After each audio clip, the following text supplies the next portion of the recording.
du premier chant, 5e chapitre, verset 27, page 166.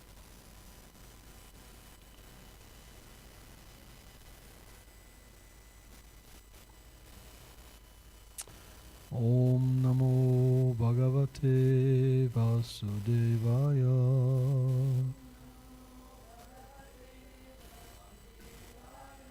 Om Namo Bhagavate Vasudevaya.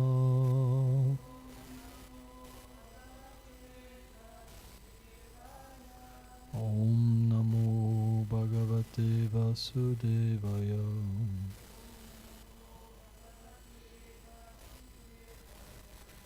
Tasmin stadam labam ruche mahamate.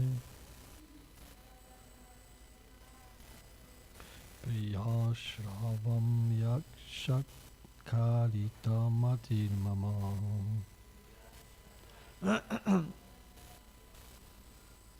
Yayam ametat sat asat swamayayam. Pasye mai brahmani karpitam pare. Suivant. Les cheveux, tu veux lire? Ah oui, passez le livre.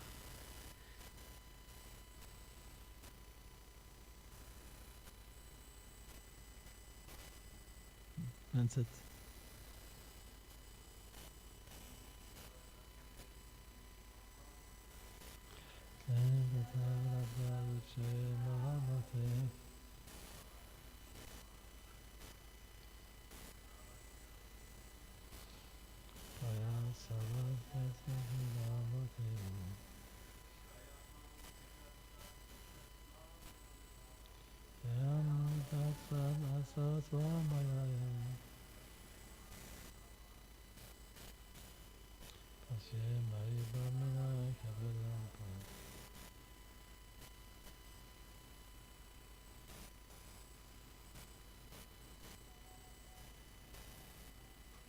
Tasmin tasavave shimahama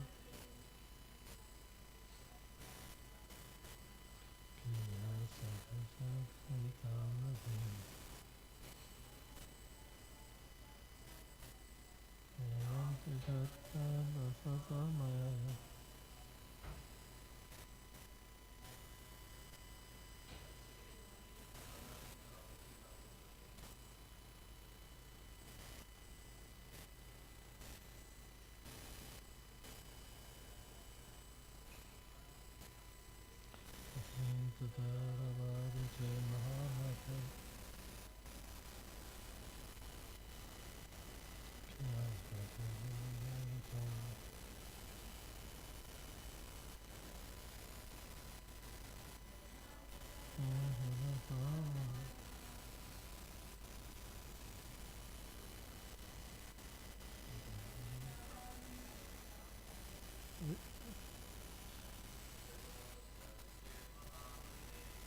Asmin tadavadam shemahamate asamasasagayate ayamadasamasasama asemaïnamtakati. Un dernier. Asamani. Tasmin tatarabdaruse namate.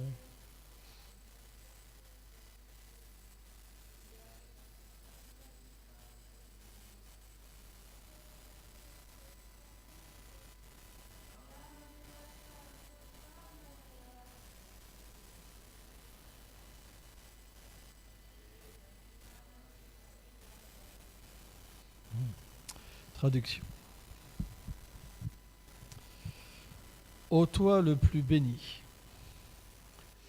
étant ainsi entraîné dans un amour extatique pour le Seigneur, mon mental devient fermement établi en lui. Par cette dévotion inébranlable, je viens à réaliser que lorsqu'elle transcenda les limites du temps et de l'espace, mon existence devient complètement pure. Et que c'était seulement à cause de l'ignorance que les corps grossiers et subtils étaient faussement attribués à ma réelle personne. Commentaire. Srila Vishvacharya Thakur cite Narada. Ayant développé un goût extraordinaire pour l'écoute des gloires du Seigneur, mon intelligence s'est fermement fixée sur le lui. Puis j'ai pu voir les corps grossiers et subtils qui me recouvraient par l'influence de l'énergie matérielle du Seigneur comme étant établis en Krishna. Le corps grossier s'est fixé en lui à travers différents services, comme le fait de lui offrir des hommages, lui porter de l'eau, etc.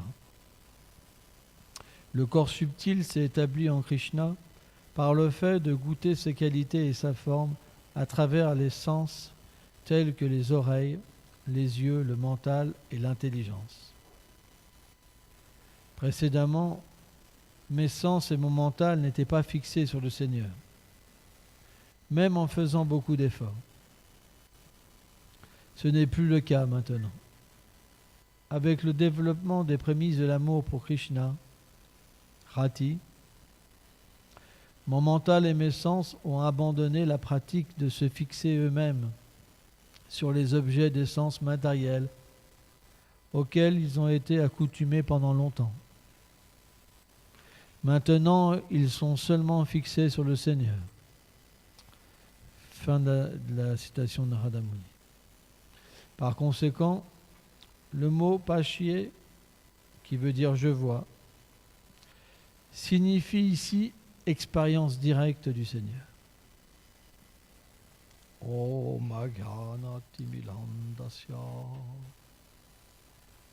Gyanam Shalam Sharakaya Shakshulomilitam Jena Taisme Shigurave Namah Namam Vishnupadaya Krishna Prestaya Bhutale Srimati Bhaktivedanta Swamitinam Namaste Sarasvati Devi Golavani Pracharini Nilveshesha Sunyavadi Prachatadishatari Vanchakalpa Tarubhyacha Klipa Sindhu Bhyaevacha Patitanam Pavanebhyo Vaishnavibhyo Namo Namo Jai Shri Krishna Chaitanya Prabhu Nityananda Shri Advaita Shri Gadada Shivasadi Gaur Bhaktavinda Hare Krishna Krishna Krishna Hare Hare Hare Ram Ram Ram Hare Hare. Donc j'aurais souhaité la bienvenue aux dévots, Yashwadvulal Prabhu et Bhakta Josh. Hein? Merci d'être là parmi nous. On doit aimer les dévots, c'est très important. C'est très très important de développer de l'amour pour le dévot. Srila Bhakti Pramod Puri Goswami Maharaj explique que la dévotion pour Krishna, elle ne peut jamais être séparée de l'adoration des dévots. Et plus on progressera dans la dévotion, et plus on aura cette réalisation. Parce qu'on ne peut pas être engagé par nous-mêmes sur un plan transcendantal. En fait, le Seigneur vient nous chercher sous la forme d'un dévot. Et un dévot est très miséricordieux. Parce qu'il a une vision directe de qui est l'entité à l'intérieur de nous-mêmes. Le pur dévot, il peut comprendre ce qui nous embellit. quelle est la nature de notre rasa. Et automatiquement, s'il voit une personne qui a déjà accompli un certain chemin dans la dévotion, alors, puisque cette personne est dénuée d'envie et de désir matériel, naturellement, la bénédiction d'un pur dévot accompagne cette personne.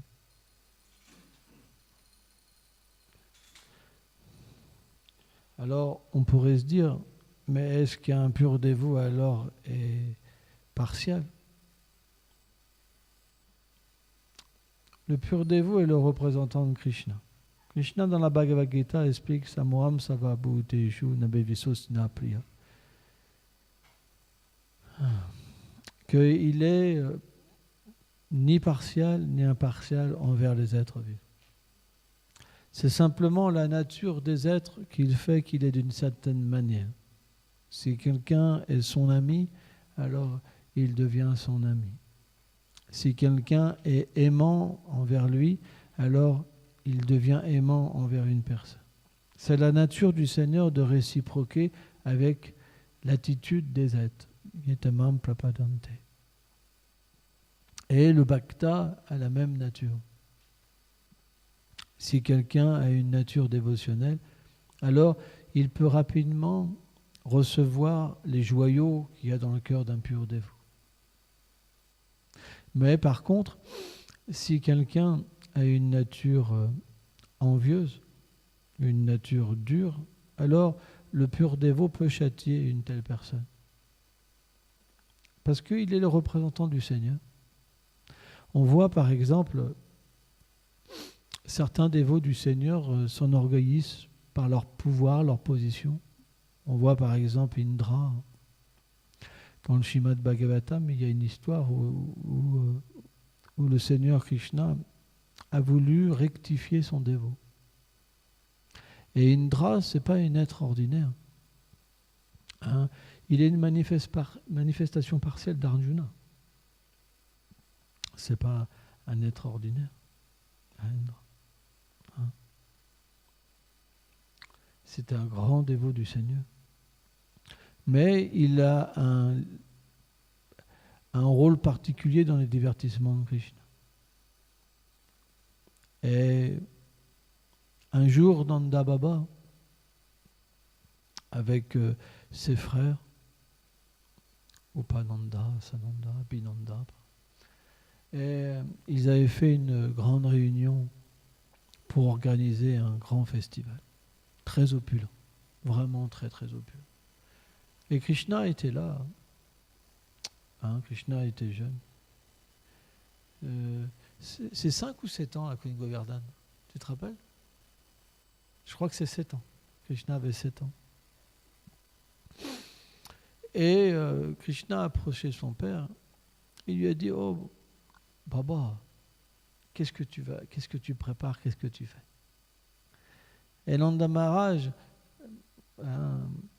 il est très magnanime, très extatique. Il est comme la pleine lune, en fait. Il donne une saveur spéciale pour les êtres. En fait. Il est apaisant, Nanda Maharaj. Il est tellement extatique que les gens ont décidé que ce serait lui le roi de Vraj. Pourtant, il avait des frères plus aînés, comme Abhinanda, par exemple. Mais les qualités d'Nanda Maharaj sont tellement belles et merveilleuses que même Abhinanda, ça veut dire celui qui suit Nanda, qui sert Nanda Maharaj. Donc, Nanda Baba, il a une nature de mettre la paix, l'extase à toute l'assemblée. Il est paisible. Hein. Différentes descriptions sont données. Parfois, c'est expliqué qu'il a une moustache splendide. Parfois, il a une barbe. Ça dépend des descriptions. Il a un habit de couleur de feuilles vertes. Hein. Nanda Baba, tous les jours, il va chez Gargamuni adorer Nishinga. En fait, quand on va à Nandagram, il y a une mortine Nishingadev qui dit qu'elle a été adorée par Nanda Baba. Et c'est la mortie originelle de Gargamuni. Parce qu'en fait, Nanda Baba, tous les jours, C'est la raison pourquoi il ne réveille pas Krishna le matin à Nandagram, qu'il y a juste Maya Yashoda pour Namasi, quelques servantes. Hein. Et parce que Nanda Baba, il va faire un puja spécial tous les jours pour la protection de Krishna. Hein. Et donc, naturellement, Nanda Baba, dans sa nature magnanime, il blesse jamais personne. Jamais. Mais en même temps, il considère Krishna comme son enfant. Pourtant, Gargamuni lui-même, qui est un grand astrologue, avait prédit que Krishna il serait l'égal de Narayana. Mais l'affection de Nanda Baba, elle est tellement grande, tellement puissante, elle est comme un flot, comme un océan, que même ce qu'il a entendu, c'est pas possible de se mesurer avec son affection.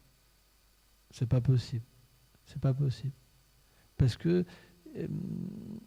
ça le dépasse.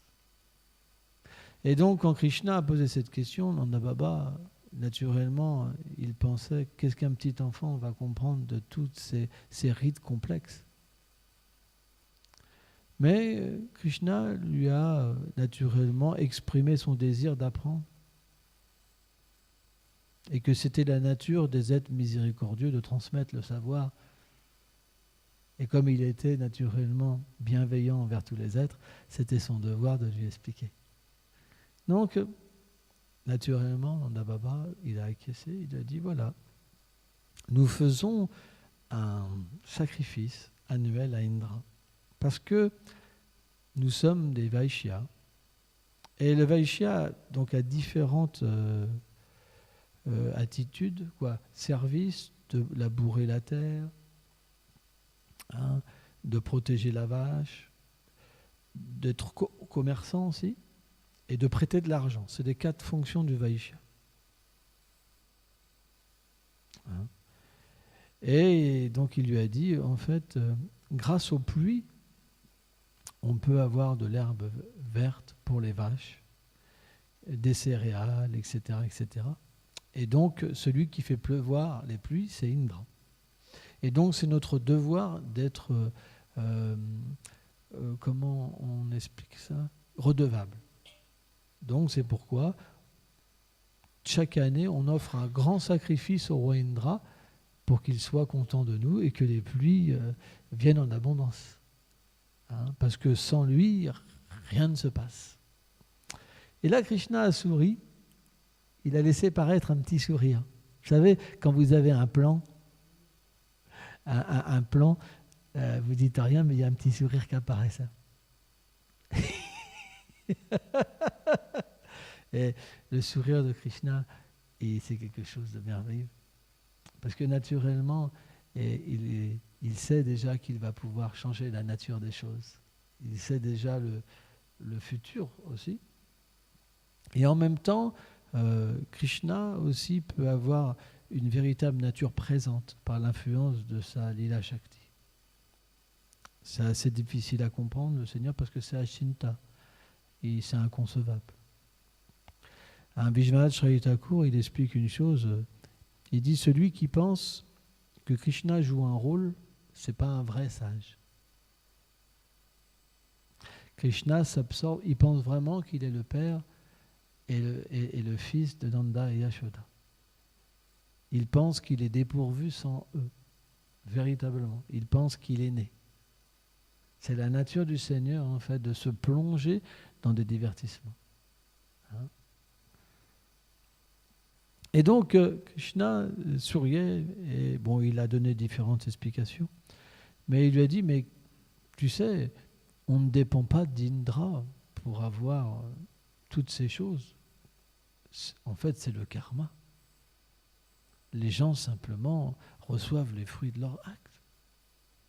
Et Indra lui-même n'est pas indépendant. Il dépend du Seigneur suprême. Regarde, Père, les pluies, les océans n'ont pas besoin de pluie. Et pourtant, la pluie tombe en abondance sur l'océan. Donc c'est bien une preuve qu'il ne contrôle rien du tout.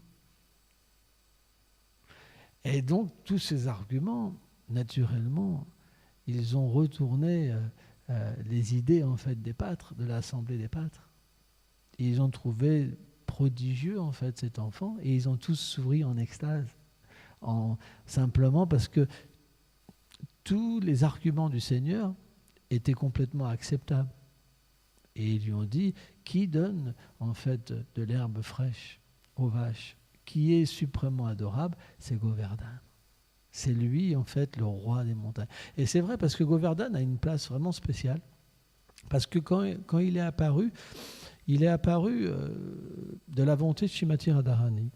Parce que une fois, il y a eu un conflit avec Shridham et Shrimati Radharani. Et Shridham a maudit Radharani en fait de venir sur la terre. Hein?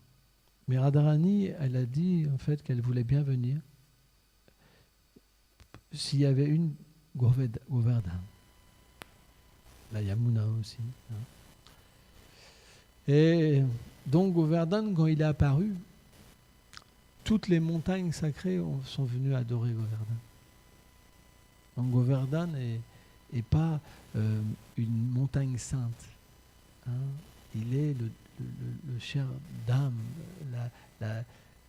En fait, il est apparu directement du désir de Krishna de satisfaire Shrimati Radharani. Srila Rupa Goswami explique que Radha et Krishna ont fait leur première apparition en tant que Govardhan. Quand en fait une pierre de Govardhan indique directement Radha et Krishna. C'est pourquoi que Mahaprabhu, en fait, quand il était à Vrindavan et qu'il a vu en fait Govardhan, il a étreint un rocher de Govardhan et il s'est mis à pleurer en fait. Il pleurait, il ne pouvait pas arrêter de toucher, de sentir, parce que directement il avait l'expérience de Krishna. Et d'ailleurs, Chaitanya Mahaprabhu, il avait un petit Govardhan Shila qu'il mettait toujours sur sa tête, qu'il sentait, il était toujours mouillé en fait de ses larmes. Nitai lui-même avait un Govardhan à son cou, tout le temps. Donc la position de Govardhan, elle est suprêmement excellente. Et même au temps de Ramachandra, en fait, quand le Seigneur Ram a fait un pont pour aller à Lanka, quand Hanuman collectait des montagnes, quand il a voulu prendre Govardhan, hein, il n'a pas réussi à soulever Govardhan. Donc il a réalisé que ce n'était pas un être ordinaire. Il a fait le tour, il a prié pour être engagé dans son service du Seigneur. Et Govardhan était très content, mais il y a une voix qui est apparue dans le ciel, qui lui a dit « le pont est fini ».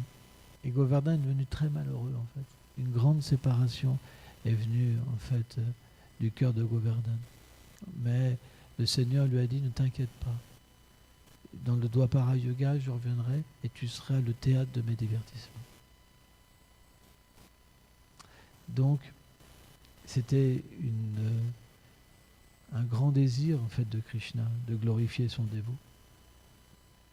À la fois, Govardhan est aussi dans un esprit d'être un dévot. En même temps, il est directement Radha et Krishna. Il y a deux possibilités d'adorer Govardhan. Mais c'est plus bénéfique encore de l'adorer comme un dévot. Govardhan, il est celui qui peut révéler tous les divertissements du Seigneur. Parce qu'il est le siège des divertissements les plus intimes. Il fournit des grottes pour Radha et Krishna. Il fournit des toboggans pour Krishna et Balaram. Hein. Il y a des endroits où les pâtres en fait jouent au toboggan. Et Krishna adore ça. Il les rit. Hein. Krishna adore ça. Il y a plein de choses merveilleuses à Govardhan. Chaque rocher de Govardhan, c'est des joyaux. Des émeraudes, des saphirs. Hein. Des arbres en or, en cristal. Il y a des cascades de joyaux, des choses qu'on ne peut pas imaginer. Il y a des lacs de limonade, des jus de mangue, des ceci, des cela. En fait, il y a des arbres à souhait qui peuvent donner tout ce qu'ils veulent. Si Krishna a besoin d'un festin, il a juste besoin... Ça, tout est manifesté. Hein. Donc, c'est extraordinaire comme... atmosphère. Et donc, naturellement, Krishna donc, a expliqué au pâtre après qu'ils aient acquiescé, et donc ils ont demandé de donner une explication comment ils devaient faire. Et Krishna a expliqué qu'il fallait faire une abhishek. Il fallait offrir une montagne de nourriture, un akuta, offrir des habits à Govardhan. Hein, et après, donc, de distribuer cette nourriture et toutes ces offrandes donc, aux êtres, aux brahmanas en premier, et aussi même aux mangeurs de chiens, aux chiens, tous les êtres vivants. Et faire un grand parikram et danser, être très joyeux. Donc naturellement, ils ont commencé donc à prendre les préparations qu'ils avaient commencé à préparer pour Indra, pour le sacrifice d'Indra, pour offrir donc à Govardhan. Donc ils ont amené des montagnes de sweets. Hein.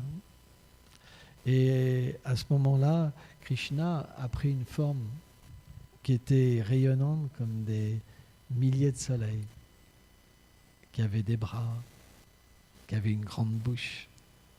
Et il a commencé à tout manger. Hein, il mangeait de la main gauche tout, des montagnes, il a mangé. Et il disait, amenez-moi plus, amenez-moi plus, amenez-moi plus. Il mangeait, il mangeait, il mangeait. Il a bu tous les lacs, tout. Et c'était pas facile parce que c'était une forme extatique. Tous les Vrajbhati étaient complètement en extase, mais en même temps, c'était une forme énorme. Énorme. Et il mangeait, il claquait des doigts, amenez-moi plus, Agnor, Agnor, Agnor, Agnor. Et tous y couraient, amener des denrées, des denrées. Et finalement, à un moment, ils ont offert une feuille de Tulasi. Alors Krishna était satisfait. Et là, les Vrajbasi ont demandé tous une bénédiction à Govardhan. Hein, Krishna était dans cette forme, sur la colline Govardhan, au milieu de la colline Govardhan. Et ils lui ont demandé une bénédiction. Et ils ont demandé d'être jamais dans le besoin. Et en fait, dans cette forme, Krishna a dit, ainsi soit-il. Et il a disparu.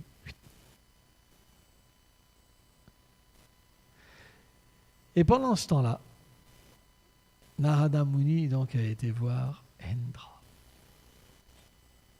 Et il lui a dit, Indra, oh Indra, tu es certainement le roi des cieux.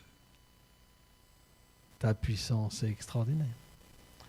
Mais ne sais-tu pas qu'en ce moment, les Vrajbasi, au lieu de t'offrir un culte comme chaque année, ils ont en fait offert un culte à la colline Govardhan et ils ont ainsi, naturellement, ils t'ont oublié.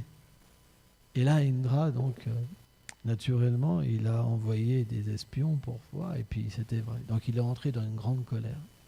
Et donc il a appelé tous ces nuages de la dévastation, Samvartaka, il leur a dit, allez, détruisez Vrindavan, tuez-les tous. Ils ont écouté ce petit enfant, juste un enfant, qui leur a pollué le cerveau, et à cause de cela, ils n'ont pas fait mon adoration. Détruisez-les. Donc c'est pas évident. Des fois, la colère est comme ça. Par exemple, Bhakta Josh, par exemple, quand on est nouveau dévot, jeune dévot, c'est difficile de s'enorgueillir. Hein. Puis après, une fois qu'on devient initié, on pense, tiens, voilà un nouveau dévot, par exemple. Hein. Et puis si on est favorisé un petit peu par le maître spirituel, la connaissance commence à venir, on joue bien du Brinangam, on commence à avoir des acquis, en fait. Et l'illusion matérielle, elle est faite que on oublie que le corps vient du Seigneur suprême, que l'âme vient du Seigneur suprême, que toutes les qualités viennent du Seigneur suprême. Il y a ce qu'on appelle Fuego Ahankara, hein, et les trois gunas, bien sûr, qui nous font croire à travers la passion, hein, que nous sommes le possesseur d'égalité. Et donc, naturellement, à un moment dans notre évolution spirituelle, hein, il y a une prise de mauvaise conscience, un pratishta, où on pense « je suis un grand dévot, je suis un gourou, je suis ce que vous voulez », mais on fait un mauvais usage de notre pouvoir. Et on va vouloir écraser les gens, les contrôler. Et c'est ce qui s'est passé avec Indra. Parce qu'Indra, il ne pouvait pas comprendre la forme de Krishna. Ce n'était pas pour lui accessible. Il n'était pas assez. Il faut une miséricorde spéciale pour comprendre Krishna. Narayan, c'est possible pour Indra, mais Krishna, c'est pas possible. Il ne pouvait pas comprendre qu'il était le Seigneur lui-même. Parce que trop de douceur apparaît de Krishna, au point qu'aucune opulence ne peut être visible. C'est que sa douceur. Donc Indra, il peut voir l'opulence du Seigneur suprême. Un peu de douceur, mais pas sa pleine douceur. Quand il y a trop de douceur, il ne peut pas comprendre la position de Krishna. C'est difficile pour lui. Et donc, naturellement, il a envoyé les nuages. Et là, c'est expliqué, à ce moment-là, le ciel, on ne voyait plus la lumière. Quand les nuages ont commencé à couvrir le ciel de Vrindavan, il a fait nuit, en fait. Il a commencé à faire froid. Nuit, et il y a des tonnerres qui ont commencé à jaillir de partout, qui avaient différentes couleurs en fait. C'est comme un feu d'artifice en fait, avec des grondements terribles, et c'était des pluies tellement puissantes qu'il n'y avait pas d'interruption, c'était comme des colonnes en fait. Les grêlons, c'était comme des rochers énormes. Et alors bon, c'est mystique, parce que nous on reçoit ça, on meurt tout de suite. Hein, c'est mystique. Mais en fait, la nature des Vrajbasi, c'est qu'ils n'ont pas de corps matériel. Donc, la contingence matérielle ne peut pas véritablement les toucher. Même s'il y avait une apparence que ça les touchait, en même temps, ils sont au-delà de tout ça. Ils ne peuvent pas mourir. Et donc, naturellement, il y a quand même une prise de souffrance. Mais rien par rapport à nous, on reçoit juste ça une fois, pouf, on est mort. On est écrasé par la pluie. Par exemple, quand il y a des manifestations, vous voyez les CRS avec des jets d'eau, ils vous transportent à 100 mètres comme ça. Imagine c'est inimaginable sans Vartaka. C'est des chutes d'eau énormes, des kilomètres qui vous tombent comme ça sur la tête. C'est comme un océan qui tombe, mais constant, quoi. Parce que pour détruire l'univers, il faut beaucoup d'eau. Alors, il y a différentes conceptions de la destruction de l'univers. Bhaktivinoda Swami Prabhupada, il dit aussi que l'océan Garbo, il monte jusqu'à un certain niveau. Donc, il y a différentes conceptions aussi. Mais en même temps aussi, Sankarshan, il envoie le feu, etc. Il y a différents concepts. Il y a peut-être tout à la fois. Voilà. Tout n'est pas bien expliqué dans les détails. Mais bon, bref, il y a eu une grande détresse. Et donc, à ce moment-là, ils ont naturellement pris refuge en Krishna et Balaram. Alors, certains écrits parlent de juste Krishna, et d'autres écrits, comme la Garga Samhita, expliquent que les Vrajbasi, en fait, se sont d'abord adressés à Balaram, puis à Krishna. Et donc, à ce moment-là, Krishna, il a eu naturellement son cœur débordant d'affection pour ses pères, pour ses amis, pour ses Vraj Gopis qu'il aimait. Et donc, il a dit, oui, je vois que Indra s'enorgueillit de son pouvoir. Je vais donc lutter à ma hauteur avec le pouvoir d'Indra. Et donc, il a été vers Govardhan. Il a touché Govardhan. Et Govardhan est devenu complètement extatique, au point qu'il est devenu tellement léger. Et il l'a soulevé avec son petit doigt gauche. Et là, à ce moment-là,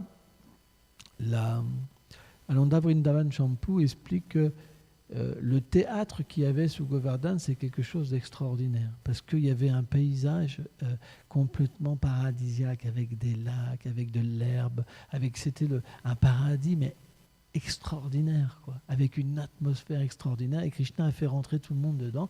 Et en fait, tout le monde a oublié les pluies. Et voilà, ils étaient complètement absorbés en fait dans la beauté de Krishna, parce que tous pouvaient le voir directement il avait pris une pose courbée en 3 endroits où il tenait Govardhan, en fait, sur un rocher, et tout le monde pouvait complètement se satisfaire de la beauté de Krishna. Krishna avait fait un darshan spécial, quoi.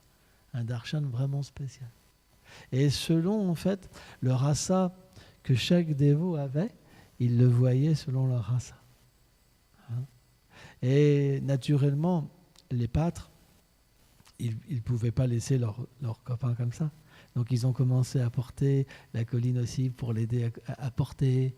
Mère Yashoda, elle était en anxiété parce qu'elle voyait son fils en fait peiner. Parce qu'en fait Krishna, son teint devenait pâle, il tremblait, il avait des sueurs froides, mais parce qu'en fait Radharani le regardait. Mais Mère Yashoda ne pouvait pas comprendre ça. Donc elle pensait que Krishna était fatigué. Donc elle lui massait sa main, par exemple, etc. Et en fait, Madhu Mangal, dans ces moments-là, il faisait des blagues. Parce que Mère Yashoda était complètement en anxiété. Et il disait à Mère Yashoda, mais Meya, te fais pas de soucis. C'est grâce à mes pouvoirs brahmaniques qu'il peut tenir ça. En fait, il ne force pas, c'est moi qui fais tout. Et Mère Yashoda disait, mais comment tu peux oser, dans un moment aussi dramatique, faire des blagues? Et là, Nanda Maharaj lui dit, mais Yashoda, s'il te plaît. C'est de bonne augure que Batou, en fait, il fasse une blague.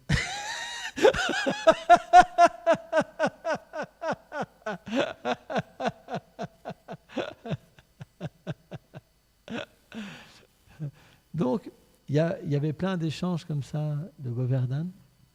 Et la Garga Samhita, en fait, explique que Krishna avait fait des arrangements spéciaux. Anantashesh, en fait, avait fait une digue autour de Govardhan pour pas que l'eau, en fait, qui était montée comme un océan, puisse entrer. Parce que Shesha est extrêmement... et Govardhan, comment dire, au-dessus de Govardhan, il y avait le Sudarshan Chakra qui, en fait, annulait toutes les pluies, séchait toutes les pluies. Donc, à un moment, les nuages de la dévastation, ils étaient fatigués, ils n'en pouvaient plus. Ils n'en pouvaient plus, quoi. Donc, Indra, il est venu, il a dit, allez, chargez encore. Mais il voyait bien que c'était vraiment étrange comme ambiance, toi.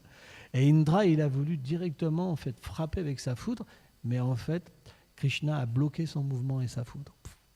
Et là, Indra, il a compris, ils sont parés en retraite. Il a compris qu'en fait, que là, il avait fait une boulette. Là, il a retrouvé son intelligence. Et c'est quelque chose qui est très important pour nous. Parce que parfois, peu importe à quel niveau nous sommes, mais Krishna va nous mettre une leçon. Parce qu'on va vouloir s'attaquer à quelqu'un, et à un moment, on reçoit la réaction. En proportion qu'on attaque, en proportion la réaction vient, et on descend de notre orgueil pour devenir humble. Tout ça, ça nous arrive, à tout le monde. Quand on est en colère, on a beaucoup d'orgueil. On pense, je suis super. Moi, je suis super. Mais quand on prend les réactions de nos actes, alors graduellement, on retrouve la conscience, on se dit, oh, pardonne-moi, j'ai fait une erreur. Et on devient très humble après, mais très humble. Extrêmement humble. C'est pas que la personne est tout le temps comme ça, mais dans ce moment-là, elle n'a pas le choix parce que sans ça, elle va tomber de sa position. Krishna a fait ça pour nous protéger. À tous les niveaux, on peut se faire rectifier. La preuve, c'est qu'Indra lui-même se fait rectifier par le Seigneur lui-même. Et donc, une fois que les nuages sont partis, que tout est revenu, en fait, le décor n'était pas du tout abîmé. Hein. Vous voyez, par exemple, s'il y a un tsunami qui arrive, tout est détruit pendant des années. Là, rien n'est abîmé, tout est parfait. C'est comme s'il n'y avait rien qui s'était passé. C'est mystique quand même. Et donc Krishna leur dit maintenant vous pouvez donc revenir dans vos maisons, etc. Donc les Vrajbasi, c'était pas évident pour eux, parce qu'ils avaient un darshan depuis 7 jours Krishna, et cette nuit ils pouvaient, même sans cligner des yeux, goûter la beauté et la douceur de Krishna. Et là il fallait s'en aller. Donc c'était un peu le test, quoi. C'était le gros test, quoi. Mais bon, ils ont fait la volonté de Krishna. Et les pattes l'ont dit, en fait, ils ont dit, écoute, ça fait 7 jours que tu portes la colline, t'as qu'à sortir en premier, nous on va tenir avec nos bâtons, et puis comme ça tu sors, puis on la remettra à la colline. Donc Krishna dit ok. Donc il a tenu la colline, il a avancé. À un moment, donc le poids il était comme ça, il a commencé à tomber sur les pattes. Il a dit donc oh, ok, reviens. Et donc ils sont sortis, Krishna a reposé la colline, quoi. Donc après Krishna, donc il voulait donner une bénédiction à Indra. Et donc il a dit au revoir à tous ses amis, etc. Et il a erré en fait sur le flanc de Govardhan, en sachant que Indra allait venir. Et Indra, elle avait tellement honte, parce que c'est la honte. Quand vous faites des boulettes comme ça, c'est la honte. Indra, c'est le roi des cieux, quoi. Il se fait adorer avec une opulence inimaginable, quoi. Il a des serviteurs, des ceci, cela. Là, il ne savait plus où se mettre, Indra. C'est la boulette, quoi. C'est une boulette énorme, quoi. Et donc, il savait que Krishna, il aime les vaches. Donc, il a été trouvé Surabhi, en fait. Et donc, il est venu avec Surabhi. Surabhi a offert des prières. Brahma est venu. Tous les demi-dieux étaient là. Les océans personnifiés étaient là. Les pouvoirs mystiques étaient là. Le Sudarshan Chakra était là. La conque de Krishna était là. Toutes les mers de l'univers étaient là. Tous les grands rishis étaient là. Tous les demi-dieux les plus exaltés comme Shiva étaient là. Et Brahma donc a demandé à Krishna d'être indulgent envers Indra. Et ils ont commencé donc à faire un abhishek. Un abhishek. Govardhan a manifesté un trône spécial. Hein. Et tous ont amené différents ingrédients. Et ils ont commencé donc à baigner, à chanter les gloires du Seigneur, etc., etc. De ce bain, s'est manifesté le Manasi Ganga et le Govinda Kund. Et donc,